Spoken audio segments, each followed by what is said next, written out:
Entendes o que estás lendo?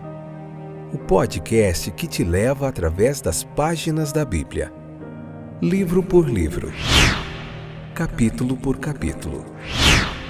Uma exposição bíblica emocionante. Aperte os cintos e embarque comigo nesta viagem.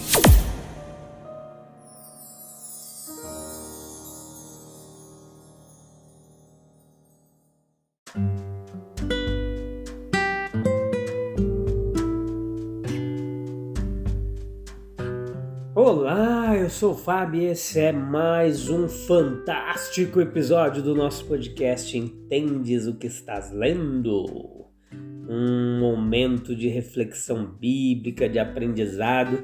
Estamos na 4ª temporada vendo o livro de Lucas, Evangelho de Lucas, hoje capítulo 2, a parte 2, episódio de número 270. Estamos capítulo por capítulo, pouco a pouco, passo a passo. Estamos vendo muita coisa interessantíssima a respeito da Palavra de Deus. E se você quer aprender mais da Palavra de Deus, este é o lugar certo. Beleza? Tudo bem com vocês? Eu espero que sim. Pega o caderninho aí para você anotar. Vem para cá com a gente e leia o capítulo 2 do Evangelho de Lucas. Depois vem ouvir a nossa explanação, nossa pregação expositiva, para você compreender melhor todo o significado do texto bíblico, beleza? Depois de toda essa introdução, vamos ver hoje o mundo humano e o mundo celestial e a pessoa de Jesus, a que nós estamos vendo bastante aqui logo no comecinho do nascimento dele, pelo nosso amigo e irmão Dr. Lucas. Então, nós podemos notar a estranha e edificante experiência pela qual passavam os pastores de Belém. A gente viu isso, né? E preparando-os para uma cena digna de despertar ainda maior surpresa e um despertamento espiritual. Veja comigo que é um fato impressionante e significativo que o advento de Jesus Cristo ao nosso mundo, ele deve ser precedido e acompanhado pelo ministério dos anjos. Eles indagam com uma curiosidade pura e celestial sobre as relações de Deus com o homem. Eles admiram reverentemente a sabedoria de Deus em suas relações com seus filhos humanos. Os anjos, eles usam os seus poderes no cumprimento da vontade de Deus ao nosso respeito. Veja que o nosso Salvador, por outro lado, é aquele em quem eles também têm profundo interesse. Embora não precisem de sua redenção, a adoração que dispensam a ele é uma grande alegria celestial.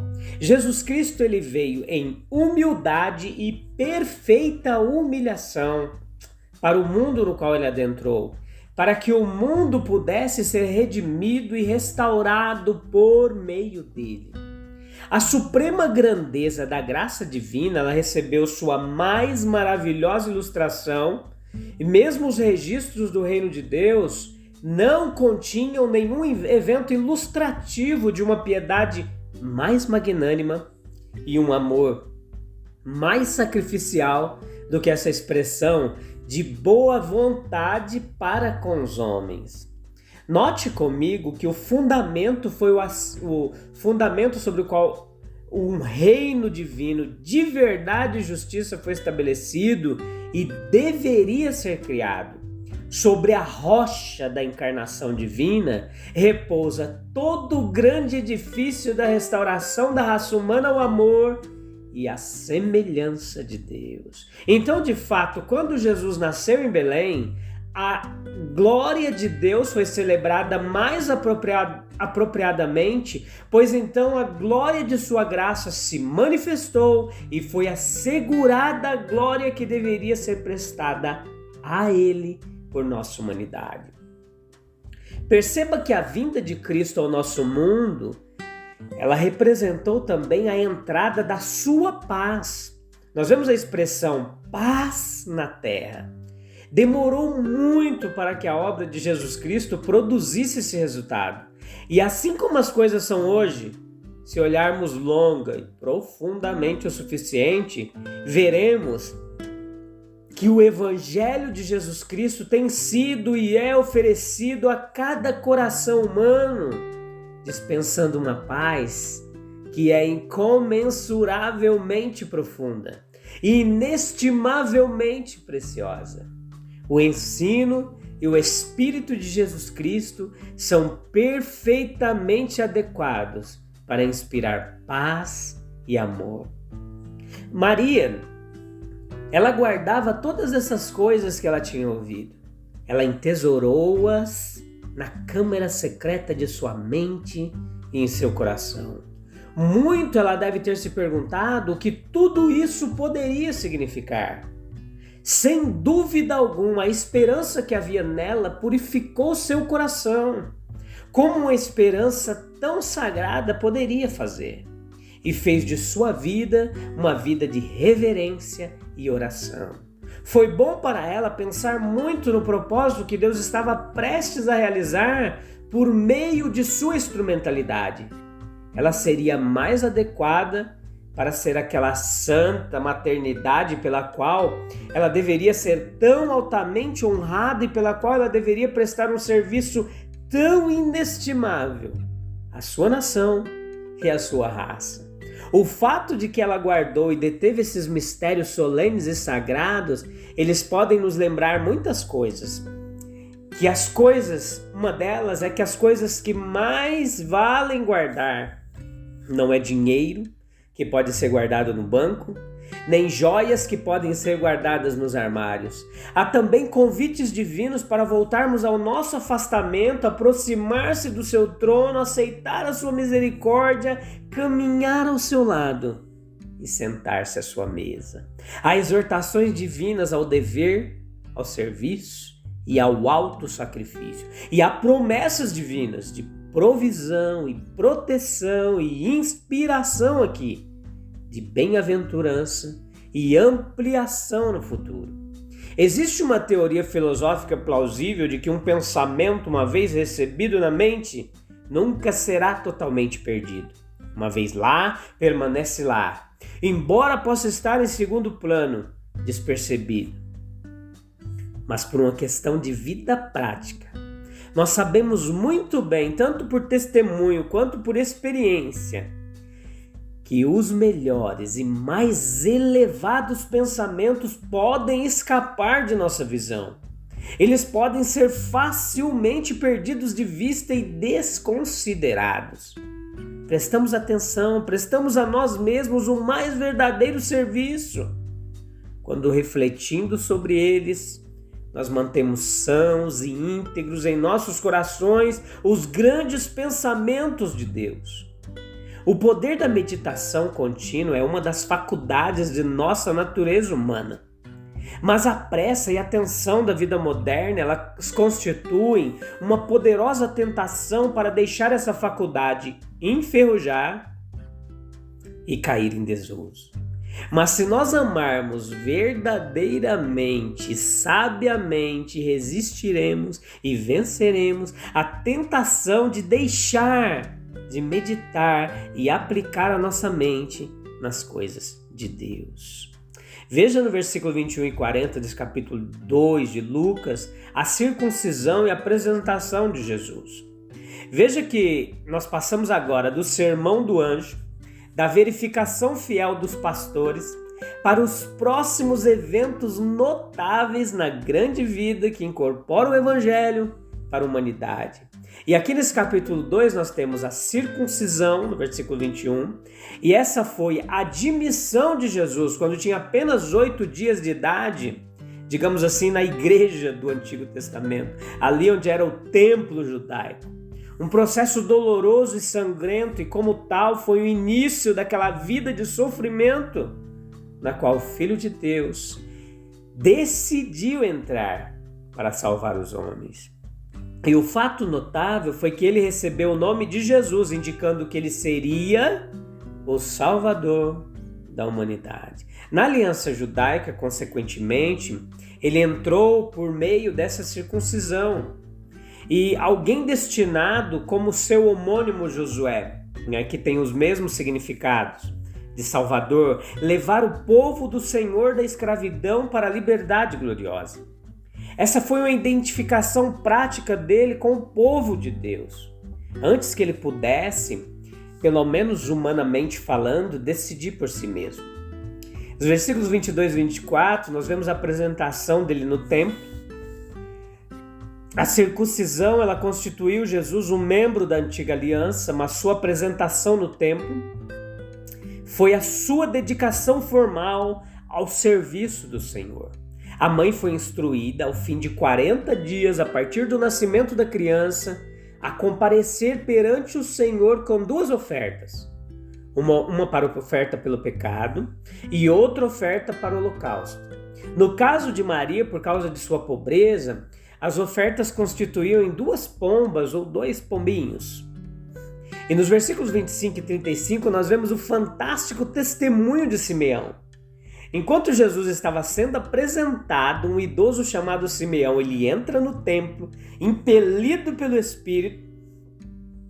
O seu caráter é claramente esboçado para nós, que ele era justo e devoto e que estava esperando com esperança o advento daquele que seria a consolação de Israel. E agora ele entra no templo para reconhecer intuitivamente o Messias no menino de Maria. O resultado é sua apropriação do menino por um instante, para que ele possa conchegá-lo em seu peito. E evidentemente, Simeão podia dormir seu último sono tranquilamente, quanto em seu descanso noturno. Nós podemos entregar não apenas as horas da noite a Deus, mas também a eternidade. A preliminar de tal partida é a visão do Salvador. Veja que o menino Jesus foi o divino Salvador provido ao idoso Simeão. E em seus termos cuidados nós podemos descansar também.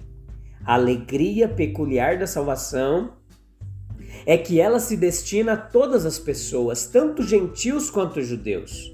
Não há sistema que abranja todo mundo como o cristianismo. Mas depois de falar com gratidão a Deus, Simeão fala com simpatia aos maravilhados José e Maria. Ele lhes dá a bênção de um velho. Eles tinham um poderoso encargo e precisavam de grande graça para cumpri-lo. E então ele fala palavras especiais de advertência, bem como de encorajamento a Maria sobre o menino. E é aqui que nós notamos que o destino das multidões muitas vezes depende do destino de um indivíduo. E assim foi com o menino Jesus. O seu destino será de oposição decidida até a morte. Envolverá Maria em aflição desesperada, mas pela tragédia muitos corações serão revelados.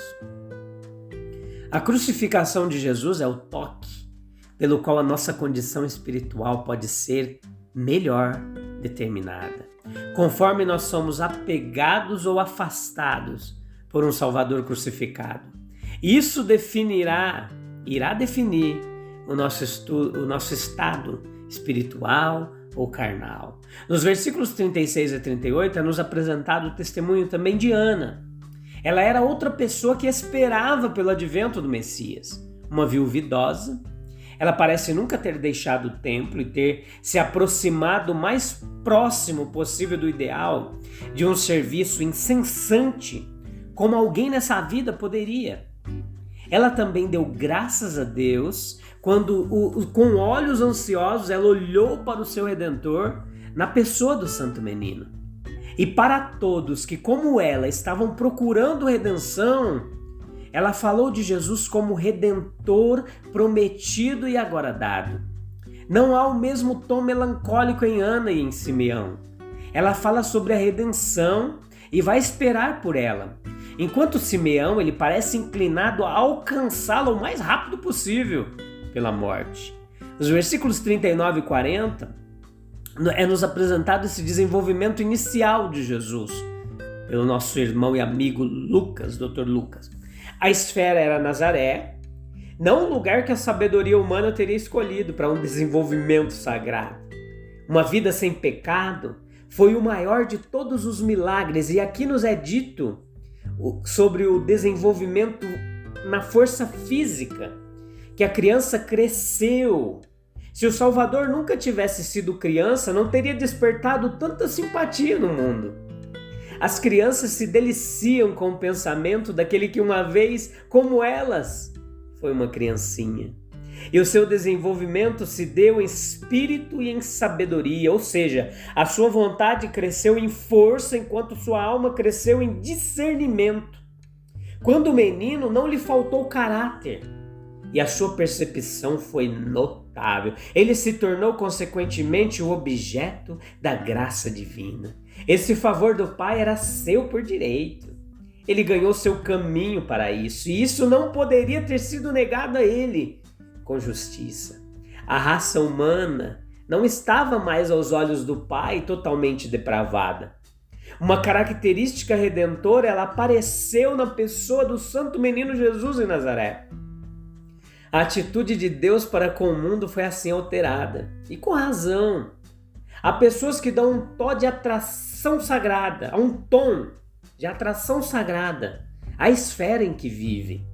A cidade de Nazaré, ela foi redimida da suspeita universal. Um deserto insignificante por causa de uma criança que morou lá. E mudou. Um lugar que diziam que não poderia vir nada que tivesse algum significado daquele lugar, mas veio. Cabe a nós nos regozijarmos em um Salvador como temos em Jesus. Aquele que passou pelos estágios da vida, que experimentamos individualmente e foi sem pecado em todos eles. A infância, ela adquire um novo interesse para nós e sua inocência já foi uma realidade perfeita quando os pezinhos do Senhor da vida e da glória pisavam aquelas ruas ali de Nazaré. Beleza? Te vejo no próximo episódio, onde nós vamos continuar meditando nesse capítulo 2 e falando mais um pouquinho da vida de Jesus, passo a passo, pouco a pouco. Tem muita coisa legal, está imperdível o podcast Entendes o que estás lendo. Deus abençoe, até breve. Tchau, tchau.